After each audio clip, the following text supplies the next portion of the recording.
আজকে আমরা ক্লাস 10 এর যে বংশগতি এবং কয়েকটি সাধারণ জিনগত রোগ এই যে চ্যাপ্টার আমরা পড়তে শুরু করেছিলাম আগের দিন থেকে। আমরা দেখেছিলাম আগের দিনে যে গ্রেগর জোহান মেন্ডেলের নাম আমরা শুনেছিলাম এবং মেন্ডেল মটর গাছ নিয়ে পরীক্ষা করেছিলেন, সেটা আমরা আগের দিন দেখেছিলাম। আজকে আমরা সেই মেন্ডেলের প্রথম যে পরীক্ষা, যেটা হচ্ছে এক সংকর জন পরীক্ষা, সেই এক সংকর জন পরীক্ষাটা আজকে আমরা আলোচনা করব। তাহলে এখানে আমরা প্রথম যেটা দেখব যে এক সংকর জনন এটা কাকে বলে। এখানে লেখা আছে একজোড়া বিপরীত চারিত্রিক বৈশিষ্ট্য সম্পন্ন একই প্রজাতির দুটি জীবের মধ্যে সংকরায়নকে বলা হয় এক সংকর জনন। কি বলছি তাহলে? একজোড়া বিপরীত চারিত্রিক বৈশিষ্ট্য সম্পন্ন। আমরা আগের দিন দেখেছিলাম যে মটর গাছে মোট 7 জোড়া বৈশিষ্ট্য দেখতে পাওয়া যাচ্ছে। গাছের দৈর্ঘ্য, কাণ্ডে ফুলের অবস্থান, ফলের আকৃতি, ফলের রং, ফুলের রং, এরকম কিন্তু 7 জোড়া বৈশিষ্ট্য দেখতে পাওয়া যাচ্ছে। এর মধ্যে যে কোনো এক জোড়া বৈশিষ্ট্যকে নিয়ে যদি আমরা সংকরায়ন করি, একই প্রজাতি মানে মটর গাছের সাথে মটর গাছই সংকরায়ন করতে হবে, মটর গাছের সাথে অন্য কোনো গাছের সংকরায়ন করলে হবে না। সংকরায়ন ব্যাপারটা আমরা আগে আলোচনা করেছিলাম। সংকরায়ন কথা মানে কি? দুটো ভিন্ন উদ্ভিদে, একই প্রজাতি দুটো ভিন্ন উদ্ভিদে বা দুটো ভিন্ন প্রাণীর মধ্যে যদি আমরা তাদের মধ্যে নিষেক প্রক্রিয়া সম্পন্ন করাই, তখন তাকে বলা হয় সংকরায়ন। তাহলে মেন্ডেল তার সংকরায়ন পরীক্ষার জন্য তিনি কিন্তু 7 জোড়া বৈশিষ্ট্যকেই বেছেছিলেন। তাহলে আমরা এখানে আজকে মটর গাছের দৈর্ঘ্য এই বৈশিষ্ট্যটাকে নিয়ে আমরা আজকে এক সংকর জন পরীক্ষাটা প্রথম আলোচনা করব। তাহলে মটর গাছের দৈর্ঘ্য, তাহলে আমরা আগের দিন দেখেছিলাম যে মটর গাছের দৈর্ঘ্যের ক্ষেত্রে দুটো বৈশিষ্ট্য দেখতে পাওয়া যায়। একটি হচ্ছে লম্বা বৈশিষ্ট্য আর একটি হচ্ছে বেটে বৈশিষ্ট্য। তো এখানে লিখেছি আমরা বিশুদ্ধ লম্বা এবং বিশুদ্ধ বেটে।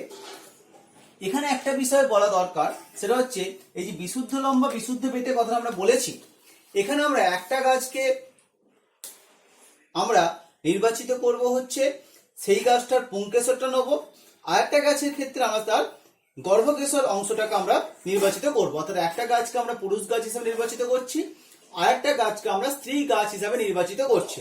আমি ধরলাম এই গাছটাকে আমরা মেল গাছ আর এই গাছটাকে আমরা ফিমেল গাছ হিসেবে নির্বাচিত করলাম। তাহলে এই দুটো সাইন, এখানে এটা হচ্ছে মেল গ্যামেটের সাইন বা মেল উদ্ভিদের সাইন, এটা হচ্ছে ফিমেল উদ্ভিদ বা স্ত্রী উদ্ভিদের বা স্ত্রী গ্যামেটের ক্ষেত্রে এই সাইনটা ব্যবহার করা হচ্ছে। সেটা পরের দিকে দেখবো আমরা। তাহলে যে গাছটাকে আমরা পুরুষ গাছ হিসেবে নির্বাচিত করলাম, সেই গাছটাকে থেকে পুংকেশরটাকে আমরা স্ত্রী গাছের যে ফুলটা, সেই ফুলের গর্ভকেশরে স্থানান্তর করতে হবে। কিন্তু এখানে যে বিষয়টা সেটা হচ্ছে যাকে আমরা স্ত্রী গাছ হিসেবে নির্বাচিত করব, তার কিন্তু একটা বিশেষ পদ্ধতি নিতে হবে, যার নাম হচ্ছে ইমাসকুলেশন। কাকে বলে ইমাসকুলেশন? ইমাসকুলেশন কথা মানে কি? অর্থাৎ সংকরায়নে করার সময় যে গাছটিকে আমরা স্ত্রী উদ্ভিদ হিসেবে নির্বাচিত করব, সেই উদ্ভিদের পুংকেশর অংশটাকে অপসারণ করে দিতে হবে বা পুংকেশরটাকে নষ্ট করে দিতে হবে।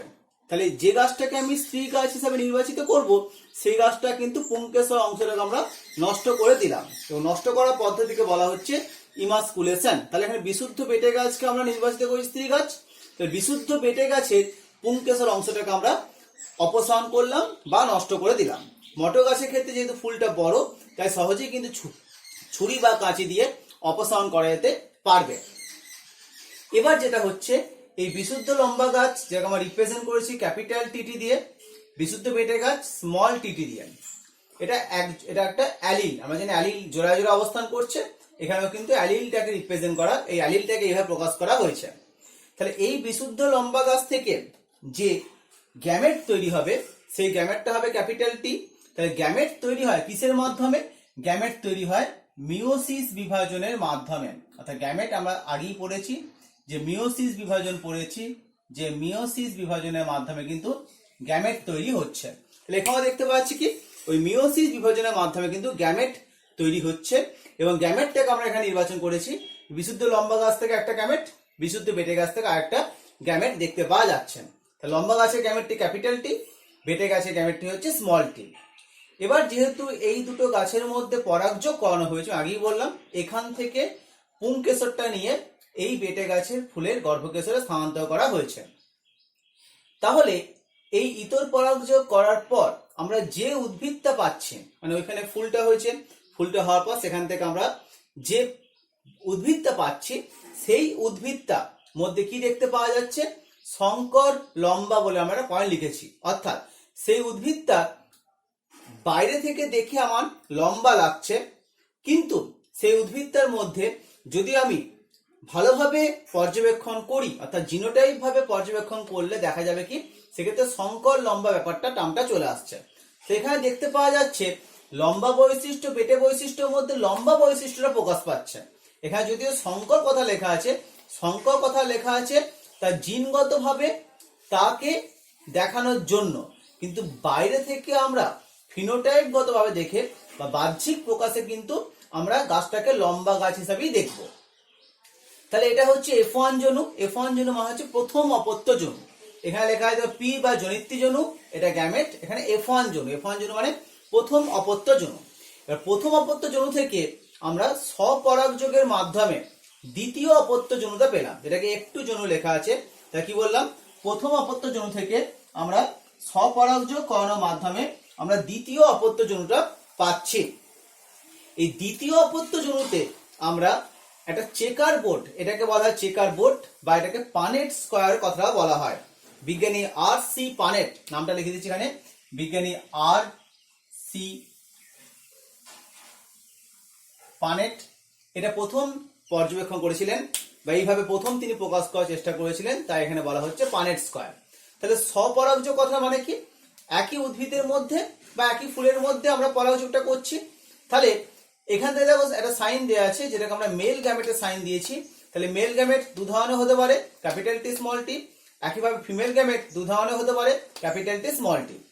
এবার ক্যাপিটাল টি এর সঙ্গে ক্যাপিটাল টি ক্রস করে এক ধরনের গাছ তৈরি হতে পারে, ক্যাপিটাল টি স্মল টি এই গাছ, ক্যাপিটাল টি স্মল টি এই গাছ, স্মল টি এই গাছ।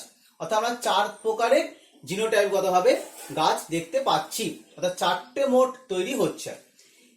এবার এই গাছগুলোর মধ্যে দেখতে পাওয়া যাচ্ছে যেটা ক্যাপিটাল টি সেটা লম্বা হবে, ক্যাপিটাল টি স্মল টি সেও লম্বা হবে, ক্যাপিটাল টি স্মল টি সেও লম্বা হবে, শুধু স্মল টি বেটে হবে।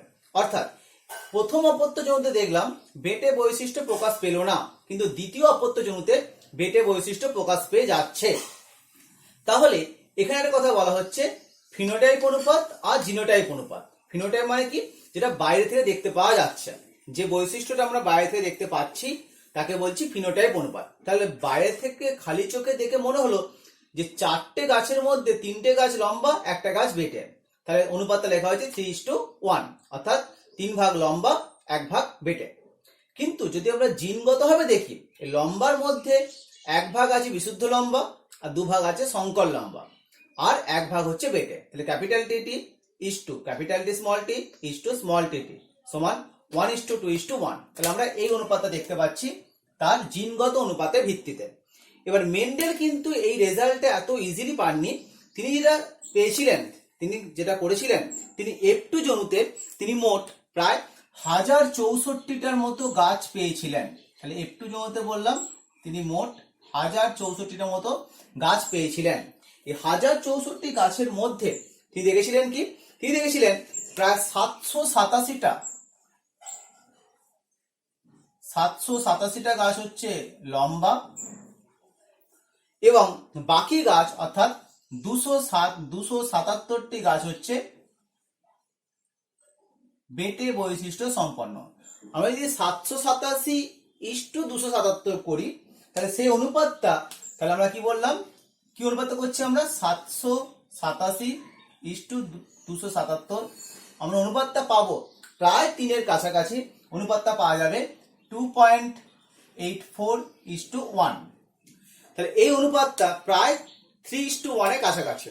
মেন্ডেল যে বাকি বৈশিষ্ট্যগুলো যে বললাম, মটর গাছের বাকি যে বৈশিষ্ট্যগুলো সেগুলো নিয়েও তিনি ক্রস করেছিলেন এবং ক্রস করে দেখেছিলেন সেই একই ধরনের কিন্তু প্রায় 3:1, এর মধ্যে একদম পুরোপুরি 3:1 রেশিওটা আসেনি, প্রায় 3:1 এই রেশিও কিন্তু তিনি পেয়েছিলেন।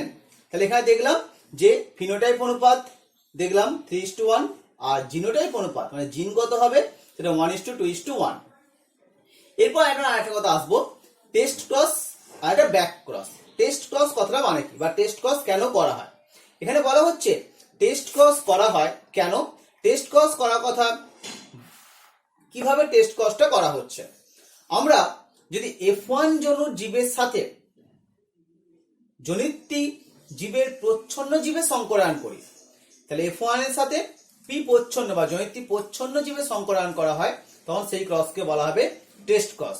তাহলে এই টেস্ট ক্রস করার উদ্দেশ্যটা কি? F1 জনুর জিনোটাইপ জানা। আমি একটা বাইরে থেকে গাছকে লম্বা দেখতে পাচ্ছি, সেই লম্বা গাছটা ক্যাপিটাল টি স্মল টি হতে পারে, আবার ক্যাপিটাল টি টিও হতে পারে। তাহলে সেই গাছটা লম্বাটা কি বিশুদ্ধ লম্বা না সংকর লম্বা, সেটা বোঝার জন্য আমরা টেস্ট ক্রসটা করব। আবার বলছি, টেস্ট ক্রস করার গুরুত্ব হচ্ছে কি, F1 জনু সেই গাছটাকে জিনোটাইপ জানা। অর্থাৎ আমরা একটা গাছকে দেখে দেখলাম সে মটর গাছটি লম্বা, সে লম্বাটা কি বিশুদ্ধ লম্বা না সংকর লম্বা, এটা জানার জন্য আমরা টেস্ট ক্রসটা করতে পারছি। তা টেস্ট ক্রস করা হয়েছে, দেখো এখানে আমি যদি জিনোটাইপটা F1 এর যদি জিনোটাইপটা এরকম হয়, সেটা আমরা কিভাবে বুঝবো? আমরা টেস্ট ক্রস করলাম, দেখলাম টেস্ট ক্রসের মাধ্যমে এখানে একইভাবে, অর্থাৎ ক্যাপিটাল টি স্মল টি থেকে 2 ধরনের গ্যামেট তৈরি হয়েছে, আর স্মল টি থেকে 1 ধরনের গ্যামেট তৈরি হয়েছে। যদি দেখি যে গাছগুলো উৎপন্ন হলো সেই গাছগুলোর মধ্যে 50% গাছ লম্বা আর 50% গাছ বেটে, অর্থাৎ 50% লম্বা আর 50% বেটে, তখন আমরা বলবো যে তাহলে F1 জনু জিনোটাইপ ছিল ক্যাপিটাল টি স্মল টি। এবার যদি দেখি যে টেস্ট ক্রস করার পর যা গাছ পাচ্ছি সব গাছই লম্বা, কোনো গাছই বেটে আমরা পাচ্ছি না, যদি 100%ই লম্বা হয়, তখন আমরা বলবো যে F1 জনুটা হচ্ছে ক্যাপিটাল টিটি। অর্থাৎ F1 জনুর জিনোটাইপটা কি আছে না আছে সেটা জানাটাই কিন্তু টেস্ট ক্রসে একটা মেন গুরুত্ব দেখতে পাওয়া যাচ্ছে। এখানে আমরা আরেকটা সংজ্ঞা দেখতে পাবো, সেটা হচ্ছে ব্যাক ক্রস। আমরা কি বললাম, আরেকটা সংজ্ঞা আমরা দেখব, যেটাকে বলা হচ্ছে ব্যাক ক্রস। ব্যাক ক্রসের সংজ্ঞাটা আমরা উপরের দিকে লিখছি, যে ব্যাক ক্রস কাকে বলে। আচ্ছা, এখানটায় লিখছি একটা সংজ্ঞা আমরা,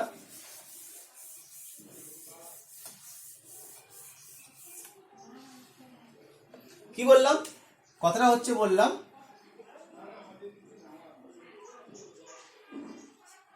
ব্যাক ক্রস। তাহলে ব্যাক ক্রস মানে কি, কোন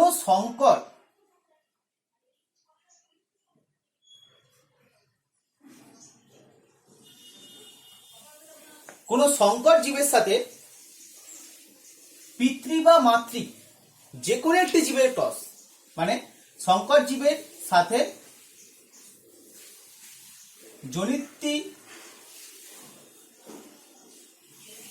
যে কোনো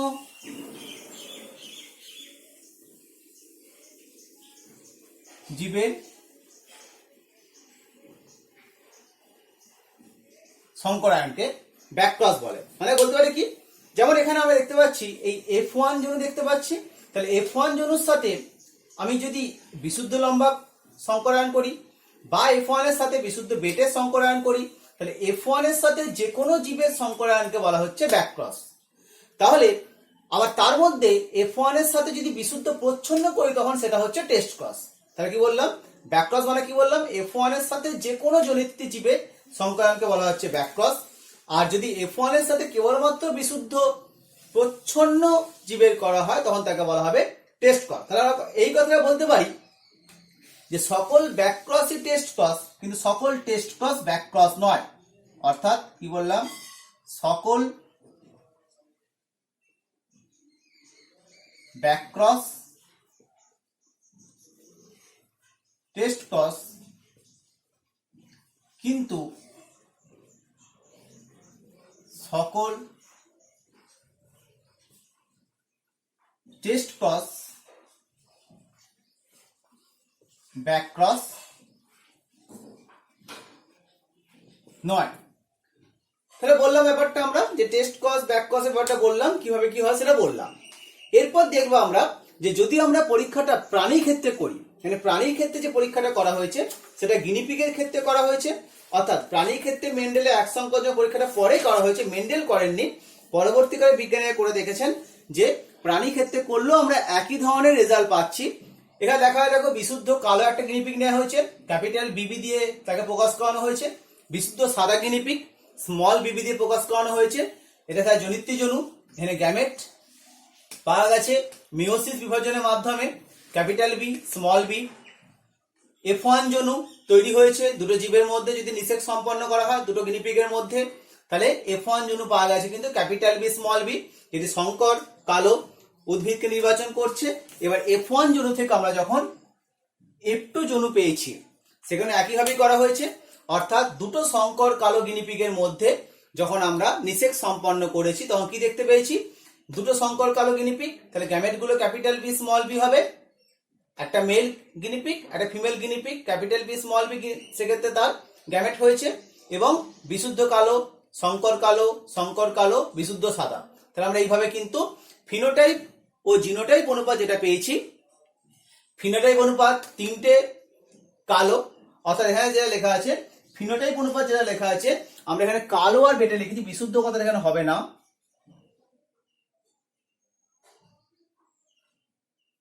এখানে কালোর সঙ্গে যেটা সেটা হচ্ছে কি, এখানে কালো ইস্টু সাদা, কালো ইস্টু সাদা যেটা দেখতে পাচ্ছি, বাইরে থেকে দেখে যেটা বুঝতে পারা যাচ্ছে, মানে এই গাছ এই গিনিপিগ গুলোকে দেখে বাইরে থেকে কালোই দেখতে লাগবে, শুধুমাত্র তাদের কালোটা কিন্তু বিশুদ্ধ কালো নয়, সেটা আমরা যেভাবে টেস্ট ক্রস করলাম, টেস্ট ক্রস করে বুঝতে পারবো। তাহলে কি বললাম, ফিনোটাইপ অনুপাত কি দেখতে পাচ্ছি, কালো দেখতে পাচ্ছি তিনটে আর সাদা দেখতে পাচ্ছি একটা।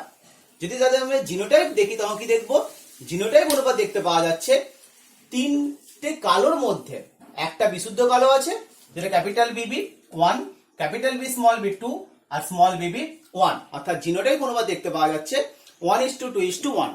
এই ফিনোটাইপ এবং জিনোটাইপ এই দুটো অনুপাত আমরা দেখতে পেলাম। এরপর মেন্ডেলের এই এক সংকোচন পরীক্ষা থেকে তিনি যে সূত্রটি পেয়েছিলেন, সেই সূত্রটি প্রধানত পৃথকীভবনের সূত্র। আরেকটি সূত্র আমরা পরবর্তীকালে মেন্ডেলের এই এক সংকোচন পরীক্ষা থেকে আমরা যোগ করি, যদিও সেই সূত্রটি প্রকৃতপক্ষে মেন্ডেলের সূত্র নয়, সেটার নাম হচ্ছে প্রকটতা সূত্র। তাহলে আমরা প্রথমে পৃথকীভবনের সূত্র বলি।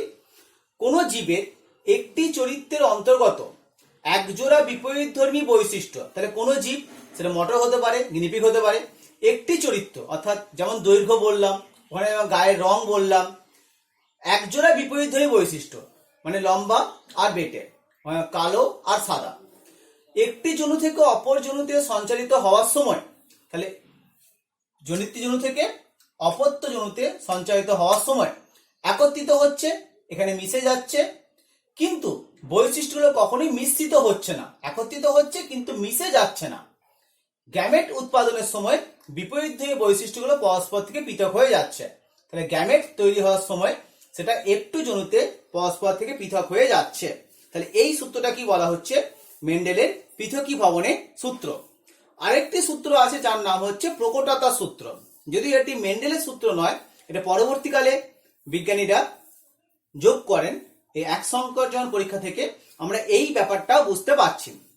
কি লেখা আছে প্রকটতা সূত্রে, দুটি বিপরীত বৈশিষ্ট্য সম্পন্ন জীবের মধ্যে, আবার বলছি, দুটি বিপরীত বৈশিষ্ট্য সম্পন্ন জীবের মধ্যে সংকরায়নে প্রথম অপত্য জনুতে যেটি বৈশিষ্ট্যের প্রকাশ ঘটে, আমরা দেখলাম এখানে প্রথম অপত্য জনুতে কোনটা প্রকাশ করলো, লম্বা। এখানে দেখলাম কি প্রথম অপত্য জনুতে কোনটা প্রকাশ করলো, কালো।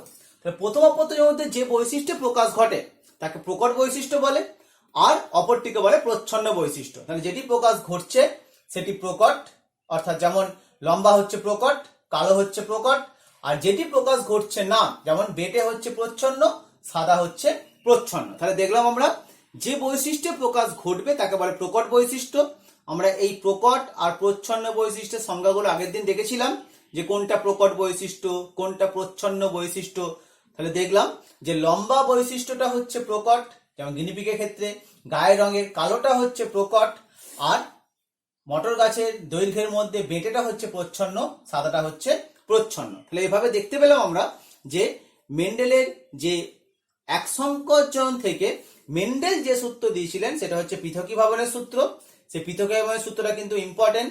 আর আরেকটি সূত্র আমরা পাচ্ছি, যেটা হচ্ছে প্রকটতার সূত্র। তাহলে আমরা আজকে মেন্ডেলের এক সংকরজন পরীক্ষাটা কিভাবে কি হয় এবং এক সংকরজন থেকে কোন কোন অনুপাত পাওয়া যায়, ফিনোটাইপ, জিনোটাইপ অনুপাত, টেস্ট ক্রস, ব্যাক ক্রস কাকে বলে না বলে, সেই ব্যাপারগুলো আমরা আজকে আলোচনা করলাম।